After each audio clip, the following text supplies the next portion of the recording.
Assalomu alaykum muxliy hazratlari. Assalomu alaykum hurmatli prezidentim.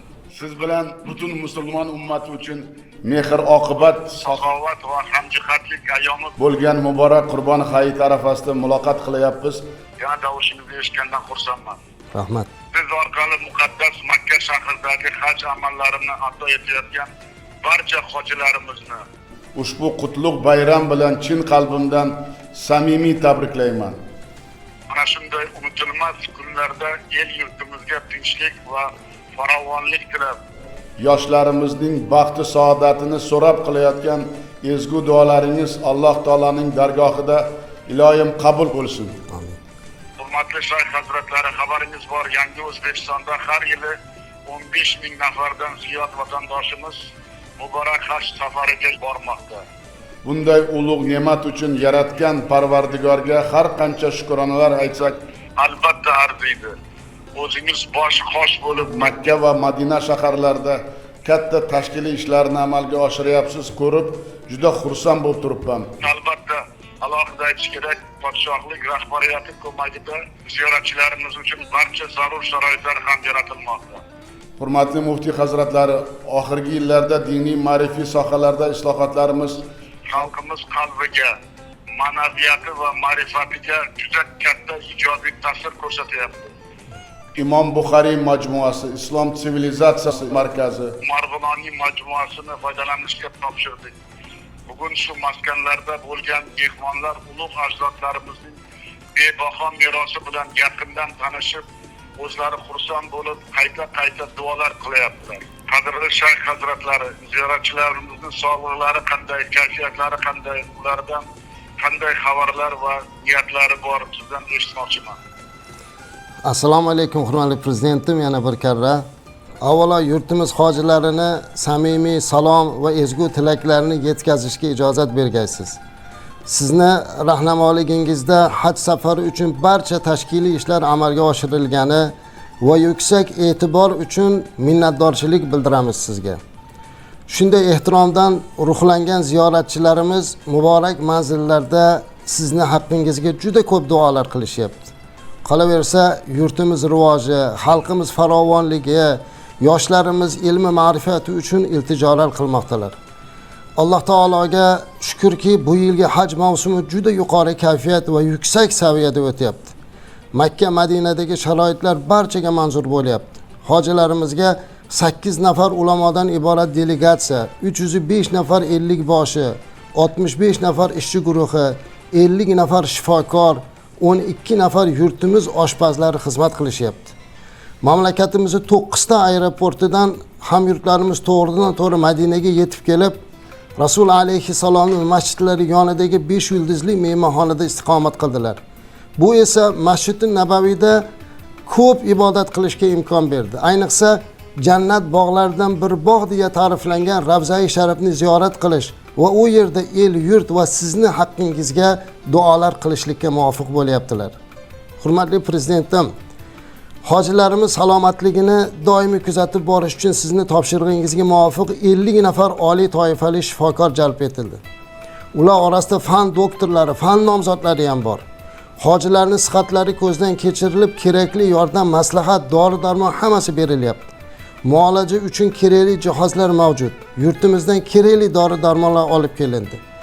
Oshxonalarda ham hamma zarur sharoitlar yaratildi, qulayliklar qilindi. Bir necha ming kishilik oshxonalarda yurtimizdan kelgan mohir oshpazlarimiz ovqatlarini, milliy taomlarimizni pishirib beryaptilar. Ma'rifiy suhbatlar bo'lyapti, tajribali imom domlalarimiz suhbatlar qilib turibdilar va Qur'oni Karimdan minglab xatm bo'lyapti. Yakunida sizni faoliyatingizga rivoj so'rab, xalqimiz farovonligi, yurtimiz ravnaqi va eson omon ona vatanga qaytishni tilab duoyi xayrlar qilmoqdamiz. Hurmatli prezidentim, sizni tashabbusingiz bilan Ramazon oyida 1 trillion 50 milliarddan ziyod mablag' xayriya qilindi. Millionlab qalblarga mamnunlik ulashdi. Mana shunday savobli ishlarni davomi sifatida 100 nafar hamyurtimizga prezident hojisi sifatida haj safariga yuborilgani juda katta quvonchli voqea bo'ldi. Ular hozir Madinadan Makka tomon kelishyaptilar. Hammalari xursand, ko'zlarida xursandchilik yoshi, qalblari bilan sizni haqqingizda duoda bo'lyaptilar. Hurmatli prezidentim, o'zi bu yil biz uchun tarixga yozib qo'yadigan, oltin zar harflar bilan yozadigan voqealar bo'ldi. Jumladan Islom sivilizatsiya markazi Imom Buxoriy majmuasini siz butun musulmon ummatiga tuhfa qilib berishligingiz bu albatta katta marhamat bo'ldi. Arabistondagi ulamolar bilan ko'rishganimizda hammalari borib ziyorat qilish ishtiyoqini bildiryaptilar. Yaqinda Turkiston shahrida muhtasham jami masjid Qozog'istonda sizni sa'y harakatingiz bilan bunyod etilib, qardosh qozoq xalqiga tuhfa etilgani ham chinakam birodarlik namunasi bo'ldi. Shu voqeadan so'ng Qozog'iston muftiysi menga qo'ng'iroq qilib, o'sha shahar aholisi juda mamnun bo'lganligini, ko'p duolar qilayotganini, savobi to'xtamaydigan solih amal bo'lganligini to'lqinlanib gapirib berdi. Hurmatli prezident, haj amallari ado etiladigan Mino va Arafat kabi tabarruk joylarda yaratilgan sharoitlar sizni topshirig'ingiz bilan avvalgi yildan ko'ra ancha yana rivojlandi. Biz bu yerdagi din ishlari bo'yicha qo'mita raisi va barchamiz chiqib o'sha yaratilgan sharoitlarni ko'rdik va sizni biz oldimizga qo'ygan vazifalarni oxiriga qadar eng maromida bajarishlikka harakat qildik. Ayniqsa o'sha mana bu yil Minoda o'tgan yil Arafatda biz chodirlarini issiq o'tkazmaydigan sendvichdan qilgan edik. Bu yil Minoda ham xuddi shunday holatda qilindi. Minoda ham maxsus firyonlik konditsionerlar qo'yildi, hamma sharoitlar yaratildi. Alloh nasib qilsa, yakshanba kuni kechqurun siz oq Fotiha bersangiz, hojilarimizni biz Mino tomon olib boramiz. Hurmatli prezidentim, ruxsat bersangiz, men bir gapni aytishda o'zimga faxr bilaman. Bu gapni takror aytaman, hurmatli prezident. Siz 2 marta Baytullohga kirgansiz, birga ko'rganman. Mana shu Baytullohda xalqim deb eli yurtimiz haqqiga duo qilganingizga guvohman.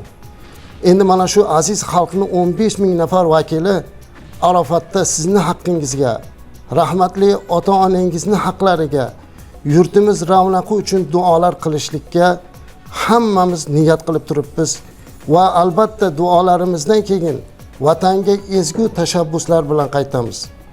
Hurmatli prezidentim, fursatdan foydalanib butun hojilar nomidan muborak Qurbon hayiti bilan samimiy qutlayman. Alloh taolodan sizga mustahkam sog'lik, kuch-quvvat, uzoq umr, ulkan muvaffaqiyatlar tilaymiz. Ilohim, o'ylagan barcha orzu maqsadlaringizni ro'yobga chiqsin, hurmatli prezidentim. Allohdan so'raymizki, takror yaqinlaringiz bilan Baytulloh ichida duolar qilishingizni Alloh nasib etsin. Allohim o'zini hifzi himoyasida asrasin va barchalarimizni sizga duoyu salomlarimizni qabul qilgaysiz. Rahmat sizga yana bir karra, hurmatli prezidentim. Katta rahmat sizga muftiy hazratlari, yana bir marta mana shu aytgan hamma gaplaringiz o'zingiz Makka Mukarramada yurtdoshlarimizga chinakam namuna bo'layapsiz. Har bir so'zlaringizda, har bir uchrashuvlaringizda xalqimiz juda katta mamnuniyat bilan qabul qilyapti. Yana bir xushxabarni aytmoqchiman. Kecha Qurbon hayitini nishonlash to'g'risida qaror ham imzoladim. Ro'za-i Ramazon kunlarida xalqimiz juda minnatdor bo'lib, odamlarimizning kayfiyati juda ko'tarilgan edi. Shu nasib bo'lsa bu gal ham ayyomni yurtimizda boshqacha fayz, shukuh bilan o'tkazamiz. Bugun esa yana bir qaror imzolaganim. Hayit munosabati bilan ehtiyojmand aholi qatlamlarini qo'llab-quvvatlash, bolalarga murakkab jarrohlik amaliyotini o'tkazish, og'ir kasallikka chalingan yurtdoshlarimizni davolash uchun qo'shimcha mablag'lar qancha kerak bo'lsa shunchani ajratdik. Masjid va qabristonlarni obod qilishga ham alohida resurslarni yo'naltirish ko'zda tutildi. Endi u doimiy tizimli bo'ladi. Duogo'y hojilarimiz yurtimizga eson-omon qaytib, islom ma'rifati va sog'lom e'tiqod xalqimizga, barcha o'g'il qizlarimizga albatta teran yetkaziladi deb ishonaman va mana shunday katta duolarini ko'rib xalqimiz mana juda xursand bo'lyapman. Aytganingizdek, mana shu 100 ta prezident hojilari ham xalqimizda obro'li hamma sohaning egalari borganlari, baribir mehnat, adolatli mehnat, xalqqa bo'lgan muhabbat hech qachon esdan chiqmasligi yangi O'zbekistonda zamini. Shuning uchun ularga ham, butun ziyoratchilarga, butun hojilarga yana bir marta meni nomimdan alangali salom, tinchlik, omonlik va so'zimning oxirida Alloh taoladan savobli amallaringizni o'z dargohida qabul qilishni, barchangizni sog' omon qaytishingizni so'rab qolaman. Katta rahmat sizga. Rahmat sizga hurmatli prezidentim. Alloh taolo bu qilayotgan xayrli ishlaringizga ajr mukofotini bersin. Mana Qurbon hayitida yana minglab xonadonlarga xursandchilik kirishini eshitib ko'zim yoshlandi. Alloh taolo bu qilayotgan xayrli ishlarni bardavom qilsin. Ilohim yurtimiz tinch, vatanimiz obod. Alloh taolo sizga kuch-quvvat, uzoq umr bersin. Ko'p yillar mana shu xalqimiz ustida rahnamo bo'lib, mana shunday yaxshi xalqni xursand qiladigan ishlarni qilishlikda Allohim o'zi nusrat bersin. Inshaalloh Arafat tog'ida 15 ming hoji ko'targan 30 ming qo'llarimiz sizni haqqingizda, yurtimiz haqqida, vatanimiz haqqida inshaalloh fayzli duolar bo'ladi. Sizga ham katta rahmat hurmatli prezidentim. Yana bir marta butun hojilarga duolarda xalqimizni tinchligi, yurtimizni obodligi, yurtimizga ko'z tegmasligi uchun Yangi O'zbekistonda qilgan hamma amallarimiz iloyim xalqimizning manfaatiga xizmat qilishga duolar qilishini juda iltijo qilib prezident so'radi deb ayting. Rahmat sizga. Katta rahmat. Xo'p bo'ladi prezidentim. Sog' bo'ling, ko'rishgancha omon bo'ling. Kutib qolamiz eson omon kelishlaringizni hammalaringizni. Allohga omonat. Rahmat. Sog' omon bo'ling.